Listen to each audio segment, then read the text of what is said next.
Straight Shift with the Car Chick, the podcast that's all about cars, buying, selling, fixing, and driving, and sometimes pretty fast if you're the car chick. Now, here she is. Hey everybody, I am so excited because tomorrow I am leaving to go to Birmingham, Alabama for my first race of the 2018 season.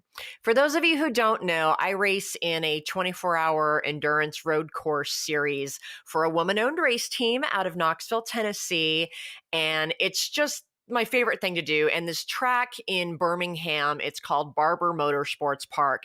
And it is like the Bellagio of racetracks. I swear it looks like a country club. They even have these beautiful metal sculptures at various places on the track, and they have golf course grass. I mean, it's crazy. The owner of it, George Barber, he owns like 90% of the state of Alabama. He's a big real estate guy there, and he has more money than God. And so he built this racetrack as pretty much a playground for himself, and he's kind enough to let other people play on it too. But it is very technologically advanced from the safety equipment, all the monitoring systems. Their race control room looks like something out of NASA's Houston Control. They could probably, coordinate a moon landing from it. And the track is super smooth with beautiful asphalt. We just love racing there. It's such an honor, and I'm so excited to be going back there this year to kick off the 2018 season. And that got me thinking. A lot of people think that race car drivers, we're crazy, which granted, okay, I'll give you that. We probably are. But they think we're adrenaline junkies. And that's not necessarily true, because when you're out on the racetrack and, you're driving well over 100 miles an hour and you've got 100 other cars around you also going that fast, and all sorts of crazy things can happen. So adrenaline's not your friend in that circumstance. You really want to stay very calm and kind of get to this Zen place so that when something crazy does happen around you, a car spins out, something breaks, just basically all hell breaks loose, because that's what happens in racing. But when that happens, you can't afford for your body to have a fight or flight response, because that does the wrong thing. It'll make you do and react in the wrong way. You have to, stay calm and say, oh, okay, that happened, therefore I need to do this to adjust. And that is something that takes a lot of training and experience, something we call seat time. And that got me thinking, most people probably learn to drive in their mom or dad's car, going in little circles in a parking lot or around the neighborhood roads at 30 miles an hour while your parent is, sitting there in the passenger seat, having a renewed interest in religion, kind of covering their eyes while their child was driving. And that's all well and good, but it doesn't teach you how to control a vehicle. Don't get me started on the state of driver's education in the United States. It just, for the most part, completely sucks. And, driver's ed, whether you're taking it through school or through, a private driving school, unless it's a really, really good driving school, they're teaching the kids how to pass the test. They are not teaching them car control and driving judgment skills, not on the level that they really need to be good drivers and be safe. And so, 99% of the population out there does not have advanced driving skills. Everybody likes to think that they're a really great driver, guys more than other people. But the reality is you do not learn the advanced driving skills that we learn as race car drivers that actually make us safer drivers on the road. Now, there's no reason that you can't, take your car, unless you drive an SUV or possibly a minivan, to your local racetrack or to an autocross course and learn those skills yourself. It just happens to be a little expensive. So I thought I would break it down for you, because there are skills that I know as a race car driver that I use on the racetrack that you can actually use on the regular streets and practice every day that you're behind the wheel. And these will make you a better driver. And if nothing else, they'll make your soul-sucking commute a little more fun and entertaining. So here's some examples. One of the biggest problems that most drivers have is when they're driving along, especially when you're in commuter stop and go traffic and your brain's kind of going numb anyway, people tend to just watch the car in front of them. They kind of get in this hypnotic state of watching, the bumper of the car in front of them, and then they just react to whatever that car does. Well, first of all, that car may not be doing the right thing, and you could be following them off a cliff. And you don't have a lot of time to react. If something happens, 5 or 6 cars ahead of them, there's a time delay between when, that kind of comes back through all the cars and the car in front of you reacts, and then crap, you only have, a second to react. So one of the things that we learn on the racetrack, and I'm an instructor at Carolina Motorsports Park, so I teach this to my students. The biggest thing we have to teach is look ahead. You need to be looking as far down the road as you can possibly see. That may mean looking through the back window of the vehicle in front of you. And I know that can be challenging. I drive a Mini Cooper, so I'm in this tiny car every day, and you get behind all these big SUVs and trucks on the freeway that have tinted windows, and that's very difficult to see through them. So I'll move my car to one side of my lane or the other so that I can see around the bigger car in front of me, because I want to be able to see as far ahead as possible. That way, if all hell breaks loose further down the road, I can see it when it happens, or at least a lot sooner, instead of waiting for the car in front of me to react. I can see that cars are starting to hit their brakes, so I can anticipate that I need to slow down instead of waiting until I see the brake lights of the guy in front of me and they're going, oh crap, I got to brake. That's why people get rear-ended on the freeway and on regular roads, because people are not looking far enough ahead.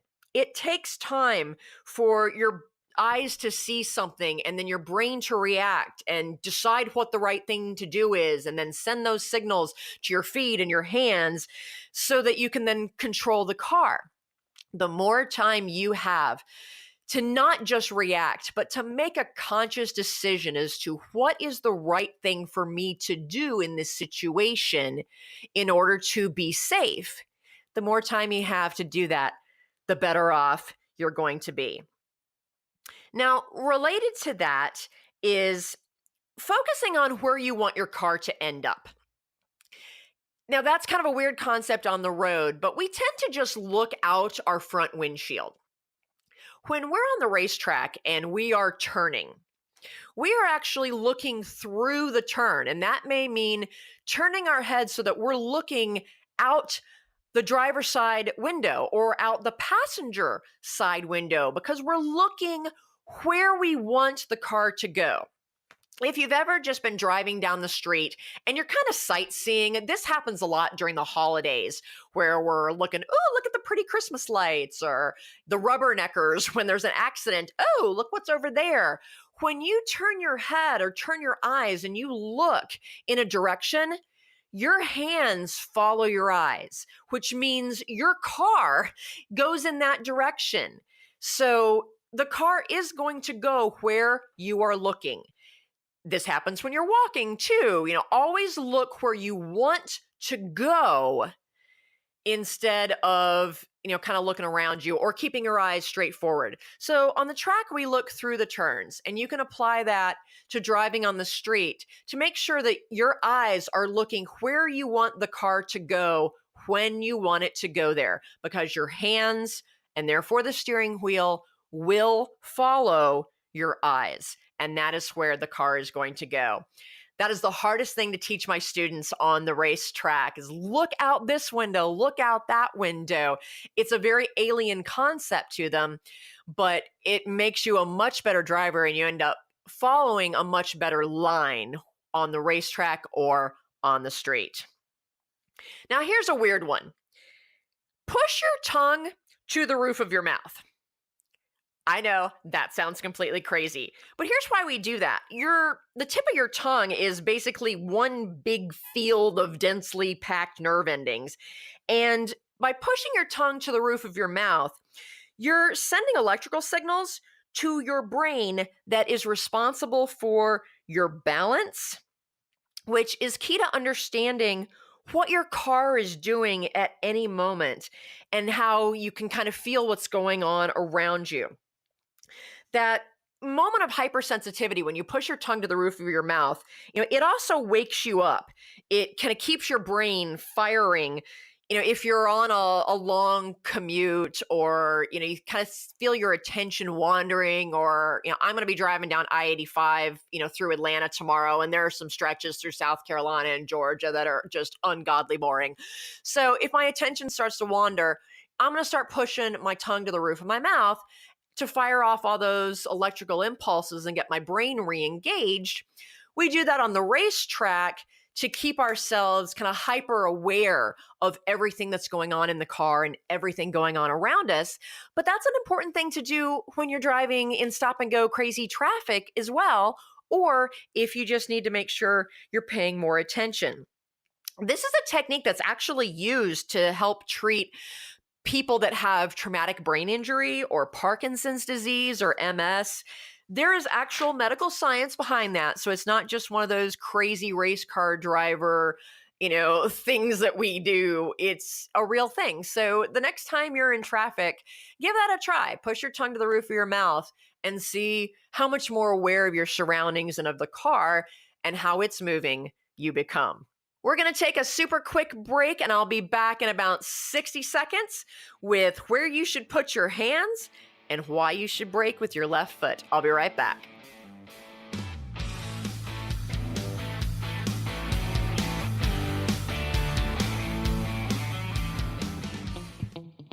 Do you hate car shopping? Do you worry about being taken advantage of, or about finding the right car at a fair price? Buying a car can be a frustrating and time-consuming experience. But what if you could get a great deal without having to do a ton of research, without having to haggle, and without the fear of buying a lemon? You can. As your personal car shopper, the Car Chick will help you pick the perfect car based on your unique lifestyle, budget, and personality. She'll handle all of the legwork and negotiating for you. All you have to do is sign the papers and take the keys. It's that easy. To learn how the Car Chick can save you time, money, and hassle on your next car purchase, give us a call at 888-575-2138. That's 888-575-2138. Or visit us on the web at thecarchick.com. Where the rubber meets the road. Nice to meet you. Love your asphalt. Hey, nice treads. It's Straight Shift with the Car Chick.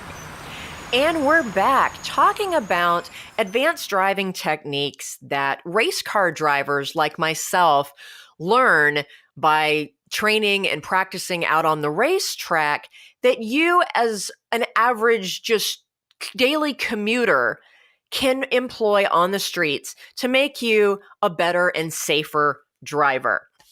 We've talked about where your focus should be, not just watching the car in front of you, but looking really far ahead and looking in the direction that you want the car to go, as well as pushing your tongue to the roof of your mouth if you need to kind of reawaken your awareness of what's going on around you. Another technique that we teach, and I teach this to students on the street as well. This should be used on the racetrack and on the street. It's where you put your hands on your steering wheel.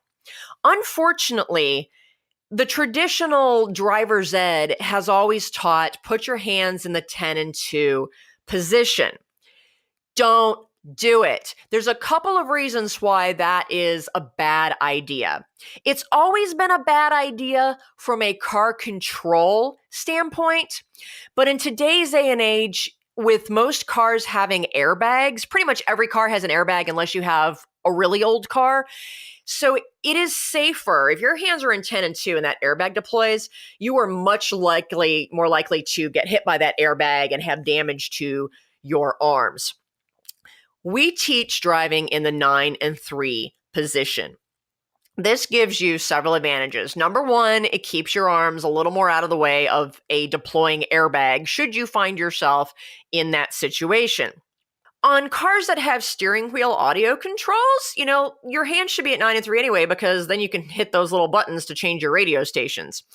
But the biggest reason you want to keep your hands in that 9 and 3 position is all about car control. So when you're setting your seating position, get in the car, get in the seat.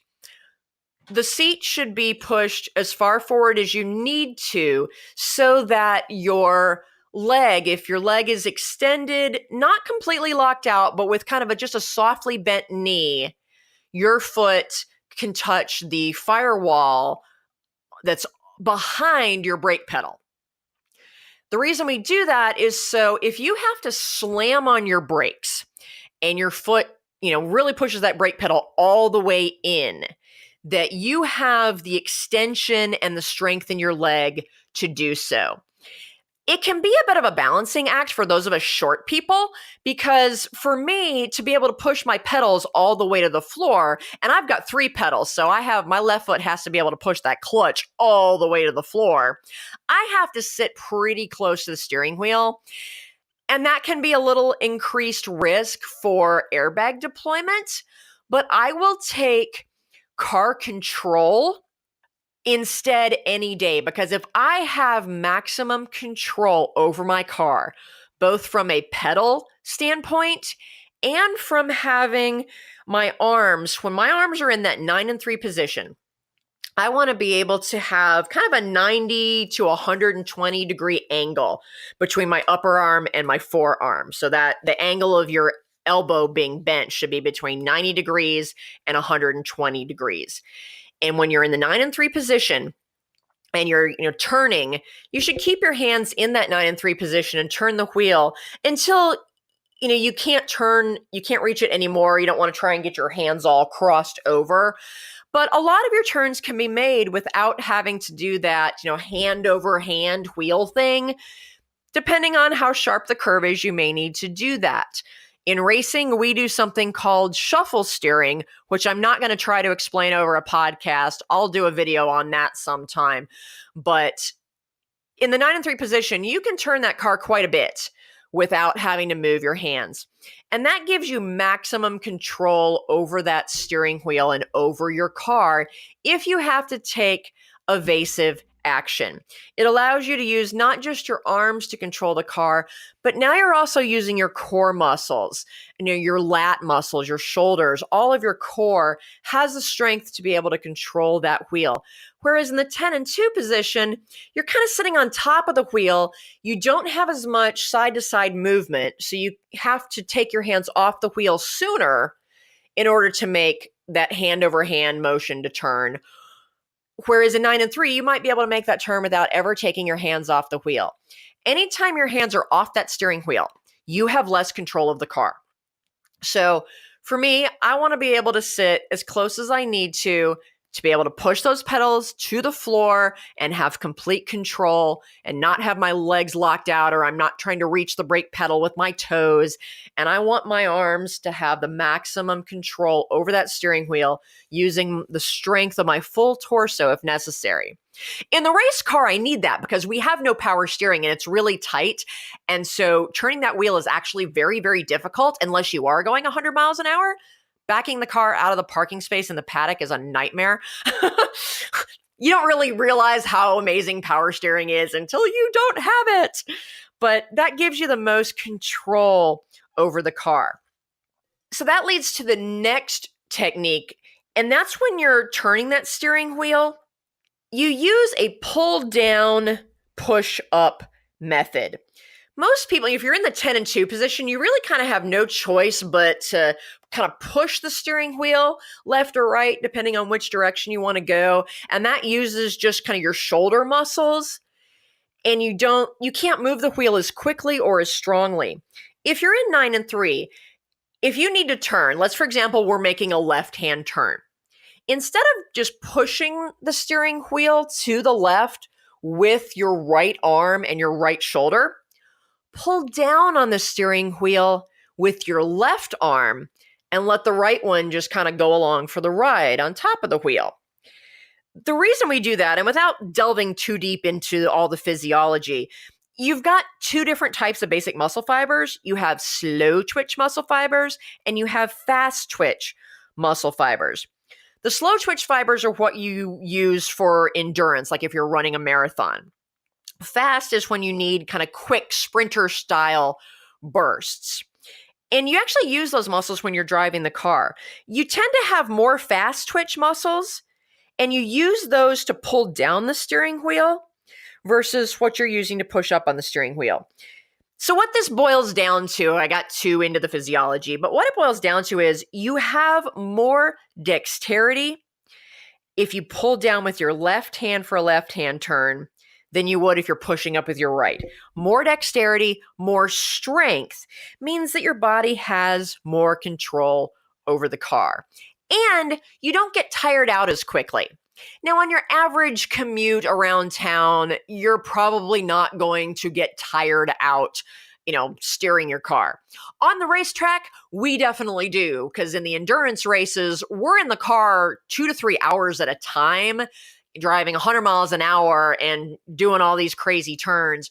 We get exhausted. So it's really important on the track, but it's just better control technique to use on the road. Another technique that we sometimes use, and there's some debate about this, so I'm not going to say absolutely do this, but something to think about is we've learned to brake sometimes with our left foot. Now, if you drive a car with an automatic transmission, your left foot is never really doing anything. It's just kind of hanging out over there out of the way. So learning to brake with your left foot if you drive an automatic can be a good thing because you can keep that foot kind of hovered over the brake pedal when you're in traffic. And therefore, if you have to hit the brakes really quickly and suddenly, you can do it a lot faster with that left foot versus moving your right foot over from the gas pedal. Sometimes, at highway speeds, that can mean stopping as much as 50 feet sooner. This is a technique that you really have to train, though, and I do not recommend doing it until you have gotten very, very good at it, and it is second nature.